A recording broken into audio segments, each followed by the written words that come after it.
Esteemed gentlemen, I address you, my noble patrons, Chancellor, and all of you, friends of the sciences and the fine arts, on this festive evening, at the request of our host, to present to those gathered here a lecture on the true causes of the wealth of nations.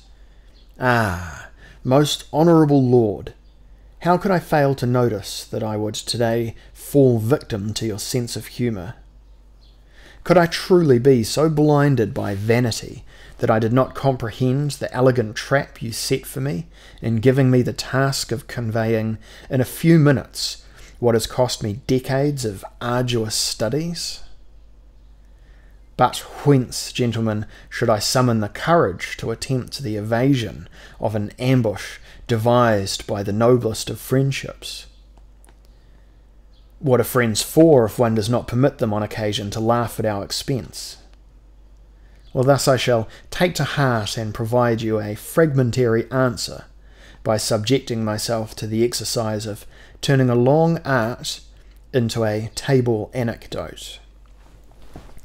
As you will understand, gentlemen, I do so more for your amusement than for your instruction, and less out of my own boldness than out of respect for the laws of hospitality. What, gentlemen, am I holding here in my hand? Strain your eyes and take your time, for what I am showing you to explain the alpha and omega of the science of the wealth of nations is truly a pin, an object that could scarcely be more profane, domestic, or humble. And yet I claim that this slim something holds the sum of economic wisdom in our time, if one only looks at it correctly. Should you now suppose, perchance, that someone is seeking to amuse themselves at your expense? Well, by no means. I will elucidate for you how this dark aphorism is to be understood. Imagine a little developed country with no division of labour and no lively bartering, where everyone provides entirely for themselves. In such a country there is no need to accumulate any capital or reserves. Each man satisfies his own needs as they happen to present themselves. If he is hungry, well, he goes to the forest to hunt. If his robe is worn out, he clothes himself in the fur of the next big game animal he slays. If his hut is beginning to crumble, he improves it as best he can with twigs and grass from his vicinity. Need I still explain that one would search in vain for pins in such a country, to say nothing of 10,000 other useful objects? There will be no needles here, firstly because no one would know how to use them, and secondly because it would not occur to any of the citizens to produce such an item, except in a flight of fancy that would result in neither regular production nor trade. Things would be entirely different in a country where the large majority of people had forsworn the old ways of self-subsistence. Truly, gentlemen, there are already countries whose inhabitants have set sail almost without exception on the open sea of labour division, if you will permit me to use this thoroughly British metaphor. Is it not a tremendous adventure if the businessmen and merchants of a nation decide to manufacture only such products as see the light of day purely for the purpose of being exchanged for other values? A madness indeed, but a reasonable madness and a daring wisdom. Countless numbers have already embraced it, for a reason that can easily be appreciated. In this one case, there is far more sense in risk than in sluggish caution. Understand me well, gentlemen. In this order of things, every single producer of goods must be prepared to make his fortune and misfortune entirely dependent on the needs of others, who, for their part, base their own fate on the needs of strangers. Though this be madness, yet there is method in it. See this pin, gentlemen. we can be quite sure that its producer did not create it for his own use or solitary pleasure. Without knowing any more about the man's circumstances, I will gladly wager that his needle fed him well, and perhaps even made him an affluent citizen. And why? Because the decision to place one's own well-being on the point of a needle inevitably led to an unheard-of increase in the art of producing such needles. An untrained worker could, even if he were serious and diligent, barely produce a single usable one in a day, or a small few at best. Now that the needle production constitutes an independent industry, however, the specialization of the workers has brought about a rise in production bordering on a miracle. Not only the quantity, but also the perfection of the products deserve admiration. The one worker pulls the wire, the other stretches it, a third cuts it, a fourth sharpens it, a fifth files the upper end so that the head can be attached, and so on, until at the very end one worker applies his zeal solely to packaging the unfinished product. The manufacture of a pin involves some 18 different steps.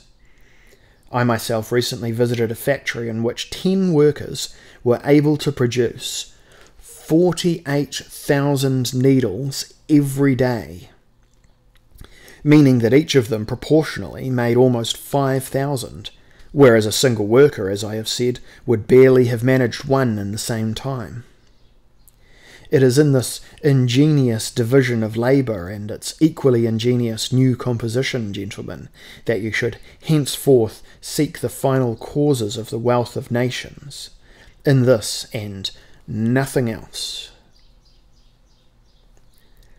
Admittedly, this vastly increased production and improvement of goods for exchange is not all that is required, for the specialized manufacture of goods requires a society of astute citizens who have developed their needs in all directions. Imagine, gentlemen, a nation with 10 or 20 needle factories, each of them no less productive than my previous example. This would also require a population of needle buyers, a population that, alongside 1,000 other extraordinary demands, would also voice its need to be amply equipped with these prickly objects. The necessary numbers will not be small, as you can easily reckon, for each factory produces 48,000 needles on each of more than 300 working days every year, yielding roughly 15 million altogether. If this performance is matched with the same regularity in 10 or 20 similar factories, a total production can be multiplied by this factor. A civilized people, an economist would conclude, is therefore a group of humans sufficiently cultivated to consume 150 or 300 million needles every year. Do you understand now? Do you see the consequences? What a flood of other riches we must at once see passing before our eyes, for, gentlemen, where needles are required in such great numbers, mountains of cloth will also be needed, entire halls of fine silk, the most spacious offices filled with the textile treasures of the world, and the gigantic storehouses full of garments, sheets, blankets, and curtains in all other varieties. It is clear to any observer that, after all this must be fastened together, which calls for needles, threads, and tens of thousands of hands to fasten and cut whatever they grasp. We immediately see a mental image of countless elegant ladies attired in magnificent robes, turning this way and that in front of their mirrors. We do not only imagine the rich woman, however, for the shop girls and maidservants also play their part in these coquettish movements. And consider the ships in the ports and the wagons on the country roads that move such treasures about the world. In short, our domestic needle industry could only achieve its highest performance once all these needs had awakened and grown to exquisite heights. Finally, other countries will also have to take note of our needle factories. Indeed, they must envy us for them. Numerous merchants from all over the world visit the British Isles to divert our surplus into their regions. Who would continue to be surprised then that the unassuming needle is becoming a source of the greatest wealth for more than a few, and a sufficiently secure source of income for many? Now, gentlemen, the time has come to utter the full truth about the modern system of needs. The production of such excellent and numerous needles, whether in this nation or another, could never have come to pass without the maturation of a plan in the heart of the first businessman, to stake his entire future on the manufacture of this mundane item. What acumen that manufacturer showed in realizing that a major new market was promising to open up. What courage to take up a new market. What courage to take up a loan with a banker on a mere intuition so that he could pay for tools and machines. What persistence to look for suitable buildings and seek out diligent workers who would devote their days to the factory, carrying out their procedures under the instruction of the owner and his subordinates. What skill to choose the dealers, carters and agents without whose services the needles would never go out into the world, into other workshops, and into the houses of their users. What stoic strength to compete year after year with products of similar goods without losing heart, indeed, while reflecting constantly on ways to improve the product.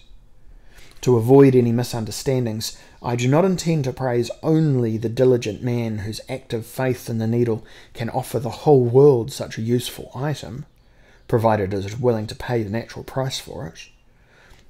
More still, I wish to glorify the secret underlying the connection between all goods available for exchange on the markets. Gentlemen, my heart's greatest desire is that I might succeed in igniting the spark of wonder in you at the daily mystery of our age. Join me in marvelling at the circumstance, so simple and yet almost incomprehensible, that millions of needles make their way from the iron mines to the huts, from the huts to the factories, from the factories to the offices and trading houses, and from the trading houses to the workshops and households where they prove their use, as trivial as it may seem, in manifold ways.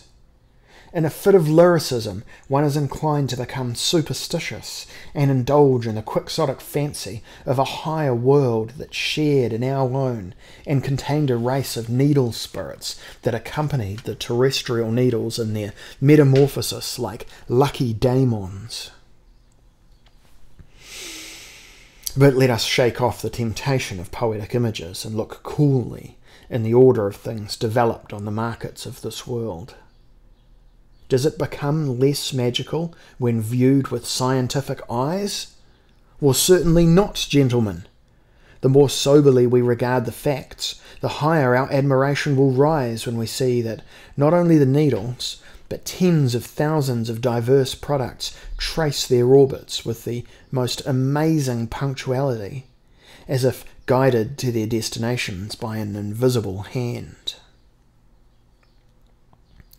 Esteemed attendees,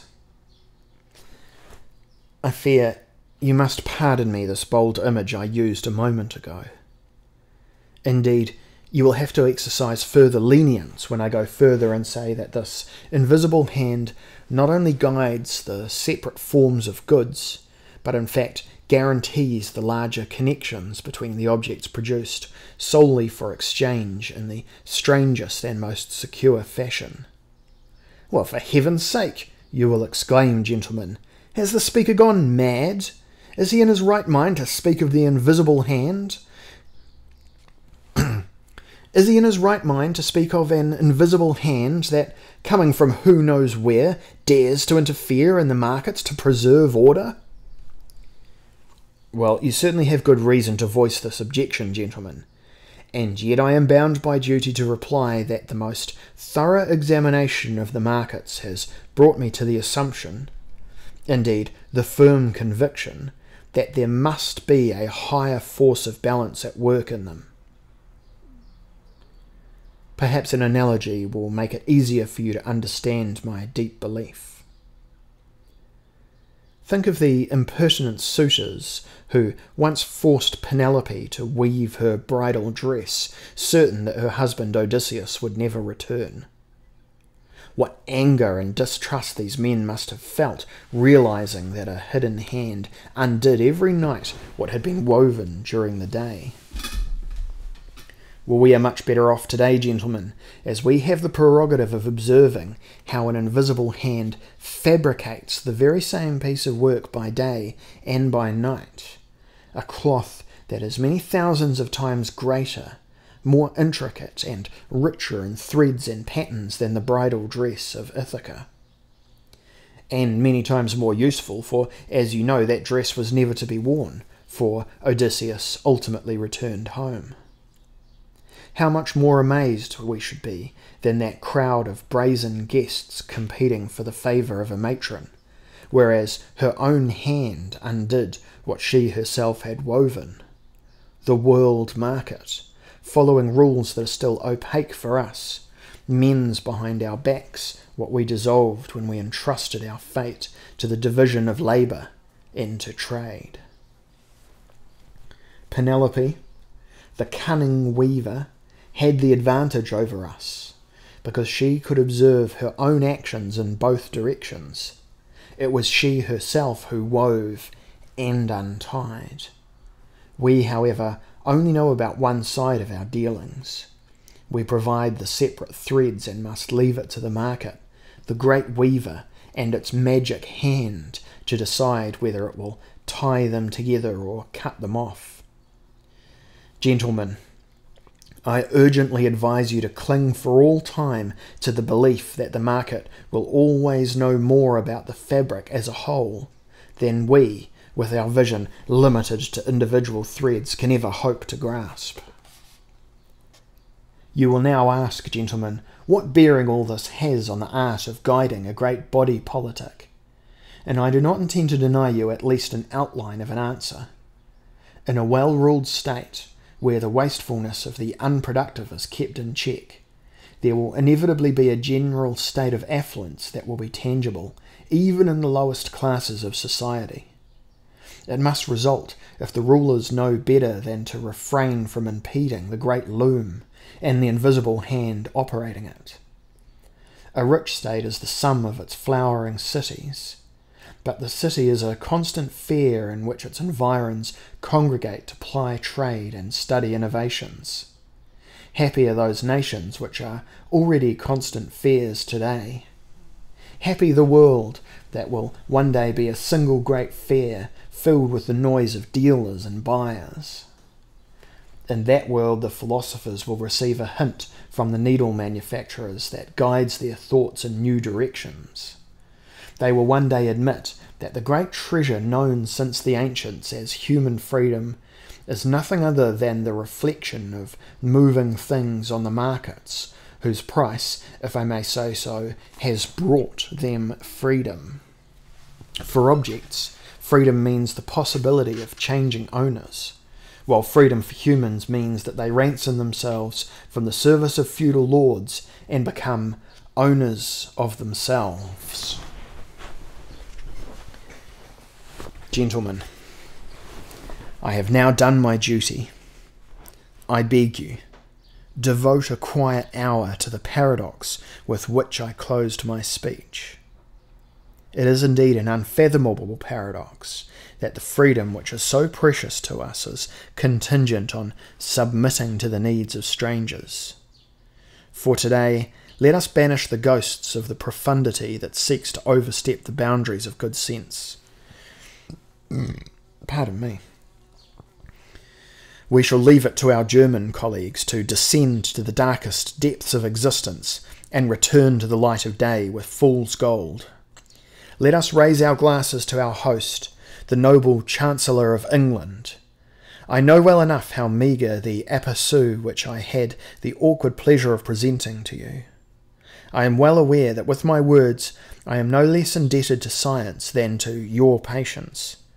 Be lenient with my hasty speech. Grant me the extenuating circumstances that can apply to a speaker in my situation. But if, As a Scot among English gentlemen, I should have been miserly with my words. I shall certainly not spare any of my gratitude for the honour you have bestowed on me with your attentiveness, the beautiful daughter of conviviality and manful seriousness.